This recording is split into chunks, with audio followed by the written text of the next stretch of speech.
The confrontation never really needed a stage in Manhattan because the story had already been written over the years through their own public statements. Long before the latest exchanges, Barack Obama and Donald Trump had built a history of clashing in full view of the public, one comment at a time. A key moment came in April 2011 when the White House released Obama's long-form birth certificate from Hawaii, turning a controversy that had dominated headlines into a matter of public record and setting the stage for one of the most talked-about political rivalries in recent history. Obama should have done it. Obama was worse. Obama gave them the absolute right title and interest, gave everything to Iran. You remember that? When Bibi Netanyahu came over and begged him not to do it. Now listen up. I'm serious. Listen up. You've got an older gentleman who is supporting his candidate. He's not doing nothing. You don't have to worry about him. You should. This is what I mean about folks not being focused.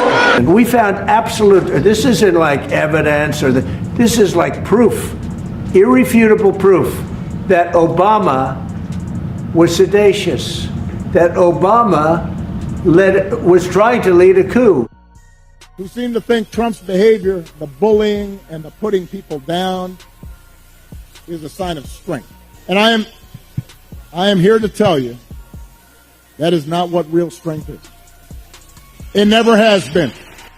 Real strength is about working hard and carrying a heavy load without complaining. The worst president maybe in the history of our country. I think he's been a disaster. He's been weak. He's been ineffective. And I believe I know far more about foreign policy than he knows. Born of this nation's true revolutionary spirit. A story that says we the people means what it says. That all of us are included. That we are not subjects, we are citizens. Defined not by race or religion or gender or sexual orientation, but by our commitment to a common creed. You know, that's a little, and a former governor, and we're winning by a lot. But they come down to North Carolina, not thinking about North Carolina, and every single time they come back, they say, Mr. Trump, that's where I want to spend the rest of my life. True story. 5 guys. And fourth of all, don't boo. Oh! Don't boo. Oh! Come on! After spending weeks questioning whether Barack Obama had really been born in the United States and demanding proof, Donald Trump found himself sitting in the audience at the 2011 White House Correspondents' Dinner, just 3 days after the White House released Obama's long-form birth certificate from Hawaii. Obama didn't raise his voice or turn it into a heated confrontation. He simply pointed out that the document had been released and used the moment to ask a broader question about judgment. The audience laughed, but the birth certificate itself wasn't a joke. It was an official government record responding to a claim that had dominated national attention. As the years passed, that contrast became even more noticeable. After becoming president, Trump promised to challenge the political establishment and bring greater accountability to Washington. Yet official White House records showed that his daughter, Ivanka Trump, served as an advisor to the president, while his son-in-law, Jared Kushner, held the role of senior advisor.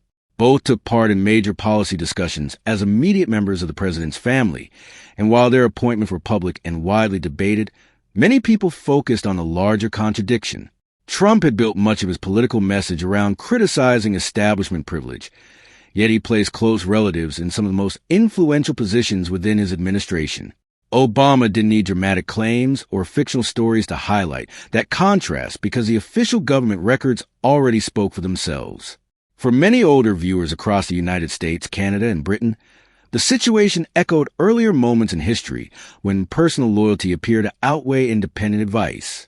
Family members can certainly be trusted, but effective government also depends on people who are willing to challenge a leader without worrying that disagreement will be seen as betrayal.